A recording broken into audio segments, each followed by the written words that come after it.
Kag sa numero 1 sa mga balita subong nga adlaw. Padayon ang ash emission kung pagbuga sang abo sang bulkan Kanlaon. Sunod sa Philippine Institute of Volcanology and Seismology kon PHIVOLCS, patimaan ini sang Nagasaka nga magma gikan sa bulkan.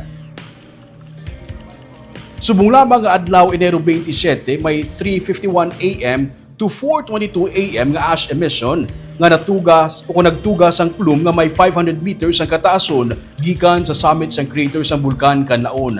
Nga ikaduha nga emission nga na-record sini nga adlaw 1:01 PM. Sa Enero 27 man nga report may 30 ka volcanic earthquakes nga na-record kag 7 ka mga volcanic tremors. Ginsiling man ni Governor Eugenio Jose Lacson nga damlag pa ginpaatag na sang PHIVOLCS nga antes pa man magkalma ang bulkan Kanlaon may matabo nga culminating activity o kung paglupok nga hindi gid man mapatod kung ano.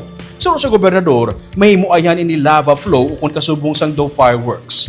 Padayon naman ang pagpanghanda sang LGU sa ilang contingency plan sa Alert Level 4. Sang Biyernes, nagpresent ang nakastilyana kag suno kay OCD NIR Director may ginpaliwat sa format. Samtang sulod sa kay Lacson, ang bago LGU kag Carlota LGU ang nakalagda na sang MOA sa iban nga mga LGU para sa relocation sang ilamangin evacuees. Ang magma, ma'am, ni Nagasaka, oo. When you say dabi, ma'am, nga magmatic volume, parang hindi ba natin makwan kung ano kadamuon pa niya dito sa dalom eh. So, ang Diba? magma, Nagasaka, with the Yes. frequent emissions that we have now.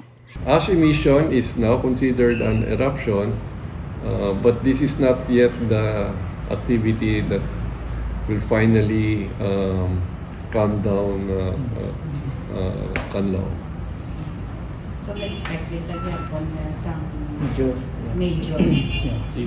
Yes, no, but that major we don't know what it is. No, Yes. as I said, it doesn't have to be yung fireworks kaya, no, it could be really just a lava flow, and lava flow can also reach only up to 6 kilometers, you know, things like that. No? But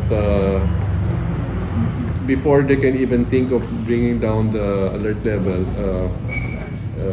they say that alert level will go up.